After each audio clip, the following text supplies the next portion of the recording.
I've been driving a semi for a little over 13 years now. I've hauled everything from frozen food to construction equipment, and if there's one thing trucking teaches you, it's to mind your own business. Most of the time, that's good advice. This happened in the spring of 2023 while I was hauling paper products from Memphis to Oklahoma City. Nothing expensive, nothing that should have attracted attention. It was supposed to be an easy overnight run, and I figured I'd make the delivery before sunrise if traffic stayed light. Around 1:30 in the morning, I stopped at a truck stop outside Little Rock to fuel up. There weren't many people around. A couple owner-operators were parked near the fuel island, and a white pickup sat by itself at the edge of the lot with its headlights off. I noticed it mostly because someone was sitting inside, but the truck never moved while I was there. I filled both tanks, grabbed a coffee, did a quick walk around, and hit the road again. About 20 minutes later, I checked my mirrors and noticed headlights behind me. A white pickup. I didn't think much of it. It stayed behind me for several miles before eventually passing. As it went by, I recognized it immediately. Same white pickup, same dent above the rear wheel. The driver never looked over. He just kept going. I figured it was coincidence. 10 minutes later, I caught up to him again. He was sitting on the shoulder with his hazards flashing. The hood was up. I slowed down for a second, wondering if I should stop. Then I remembered every safety meeting my company ever held. If it feels wrong, keep driving. So I did. As I passed, I noticed the driver wasn't under the hood. He was standing behind the truck, watching traffic, not waving, not asking for help, just watching. That bothered me more than I cared to admit. About another 15 minutes passed before I came up on a construction zone. Only one lane was open, so traffic slowed to about 20 miles an hour. The white pickup merged in behind me again. I remember thinking it was weird, but not enough to call anyone. Construction ended and I picked up speed. The pickup stayed glued to my trailer, close enough that I couldn't even see its headlights anymore. I changed lanes. He changed lanes. I slowed down 5 miles an hour. He slowed too. That's when I decided to test it. I exited the interstate. It wasn't my exit. I just wanted to see if he'd follow. He did. At the bottom of the ramp was a closed gas station. No lights. No other vehicles. The moment I realized where I'd ended up, I regretted leaving the interstate. I rolled through the stop sign without stopping completely. The pickup stayed behind me. Now my heart was pounding. I got back onto the highway and called my dispatcher. She told me to call state police immediately. While I was explaining everything, another vehicle joined behind the pickup, then another. 3 vehicles now, all following me. None of them tried to pass. The dispatcher stayed on the line while the police traced my location. They told me to keep driving toward the next way station, where an officer would meet me. It was still 25 miles away. Those were the longest 25 miles I've ever driven. The vehicles kept changing positions. Sometimes the pickup would fall back while one of the SUVs moved closer. Then they'd switch again, like they were communicating with each other. About 10 miles from the way station, the white pickup suddenly accelerated. It pulled beside my driver's door. The passenger window rolled down. A man leaned out and pointed toward my trailer.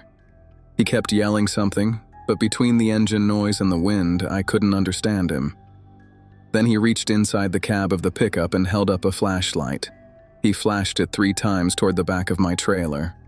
Immediately, all 3 vehicles dropped back. That made me even more nervous. A minute later, I saw the flashing blue lights at the way station entrance. The 3 vehicles exited before reaching it. Every one of them. The trooper inspected my truck from top to bottom. That's when he found it. The security seal on my trailer door had been cut, not broken, cut clean through. Whoever did it had replaced it with another seal carrying a completely different serial number. The paperwork still matched my original seal. Mine was gone. The trooper asked if I'd stopped anywhere besides the truck stop. I hadn't. Someone had managed to replace my trailer seal in less than 15 minutes while I was inside paying for fuel. The officer believed the people following me were waiting for me to park somewhere isolated so they could open the trailer without attracting attention. Nothing was missing. But if I had stopped to help that pickup on the shoulder, I honestly don't think I'd still be driving today.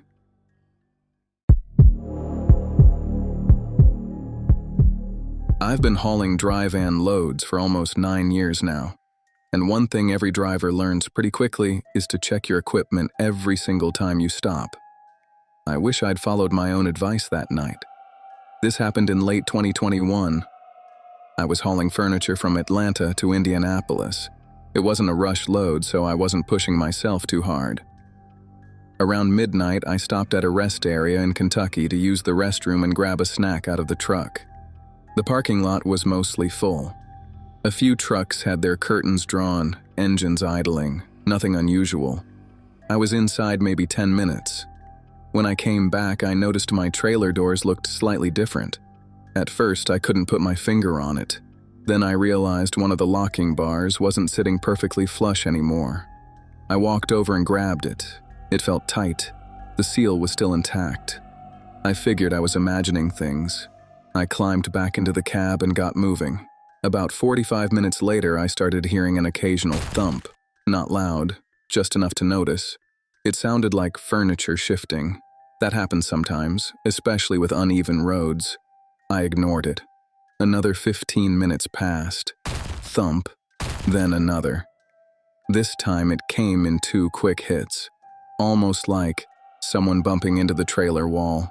I turned the radio off. The truck became completely silent except for the engine. 5 minutes later, 3 slow knocks. I actually laughed to myself. I figured exhaustion was making me hear things. Still, I decided I wasn't opening those trailer doors alone in the middle of nowhere. I called dispatch. They told me to stop at the next state way station where law enforcement was usually nearby. It was about 30 miles away. The knocking continued every few minutes, always 3 knocks. Never louder, never faster. Just enough to make me question what I was hearing. When I finally pulled into the way station, it was closed for inspections, but a state trooper happened to be parked there doing paperwork. I explained everything. He looked skeptical. Honestly, I would have been too. The 2 of us walked to the trailer. Nothing, no sounds. He checked the seal. Still intact. He asked if I wanted to open it. I said not without him standing there. He cut the seal. The doors swung open. Everything looked perfectly normal. Rows of shrink-wrapped furniture. Exactly how I'd left it. The trooper apologized for wasting my time. Then he climbed inside to double-check the load. About 20 seconds later, he shouted, "Stay where you are." I froze. He started pulling boxes away from the very front wall of the trailer. Behind them was a gap maybe 2 feet wide, big enough for someone to squeeze into. Inside were 2 backpacks, several empty water bottles, half-eaten food, a flashlight, a phone charger, and a pair of bolt cutters. Whoever had been hiding there had climbed out while the officer was checking the back of the trailer. The trooper searched underneath the trailer. Nothing. We checked every nearby truck. Nothing. The person had simply disappeared into the darkness. While we were filling out paperwork, another officer arrived. He looked at the backpacks and immediately asked if I'd stopped at the Kentucky rest area. When I said yes, he nodded. Apparently, several truckers had reported finding evidence that people were sneaking into unlocked trailers there over the previous few months. Most of the time, they weren't trying to steal cargo. They were using trailers for transportation across state lines. The officer told me I was lucky. Some drivers never realized someone had been riding in their trailer until they reached the receiver hundreds of miles away. I still think about those 3 knocks. If I hadn't stopped at the way station, I probably would have opened that trailer by myself at the delivery warehouse before sunrise, and whoever had been hiding inside would have been waiting for me.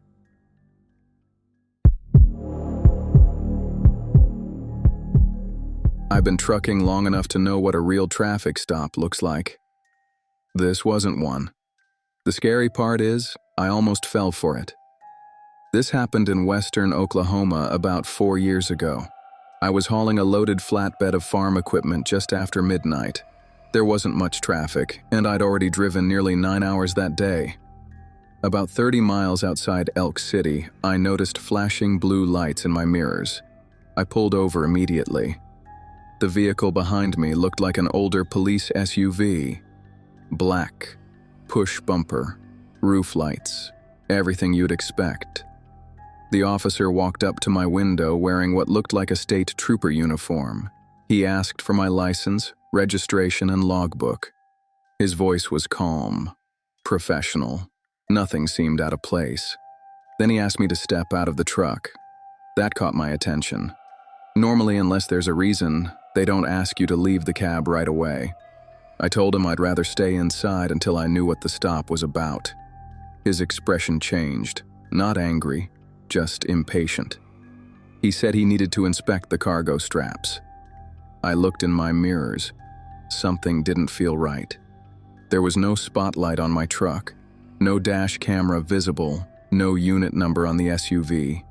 Just as I was reaching for my paperwork, another truck came flying past in the left lane. The wind from it shook my mirrors.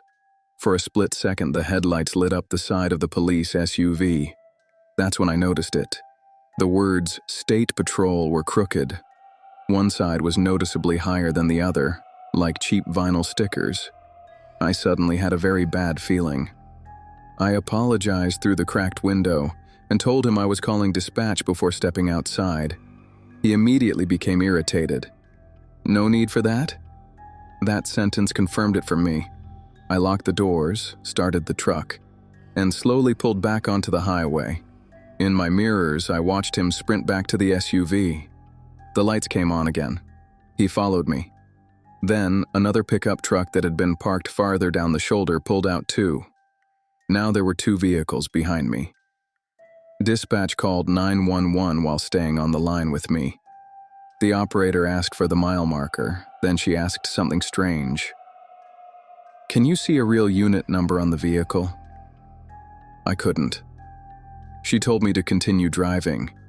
A genuine state trooper was already heading toward me from the opposite direction. Those next 15 miles felt endless. The fake police SUV stayed behind me the entire time, never trying to pass, never turning the siren on, just keeping the lights flashing. Finally, I saw another set of blue lights ahead. This time, I could immediately tell they were real. The fake SUV shut its lights off. It made a U-turn across the median and disappeared into the darkness before the real trooper reached it. The actual trooper chased after them. Another officer stayed with me to take my statement. About an hour later, the first trooper came back. He'd lost them. The SUV had no plates, probably stolen. Before I left, I asked him if fake traffic stops happened very often. He didn't answer right away. He just looked at me and said, "You're the 3rd truck driver this month." That sentence has stuck with me ever since. Now, if I'm ever stopped on a dark, empty highway, I don't automatically pull onto the shoulder. I slow down, turn on my hazard lights, call 911, and wait for them to confirm the stop is legitimate. I'd rather inconvenience a real officer for 2 minutes than step out of my truck for someone who isn't one.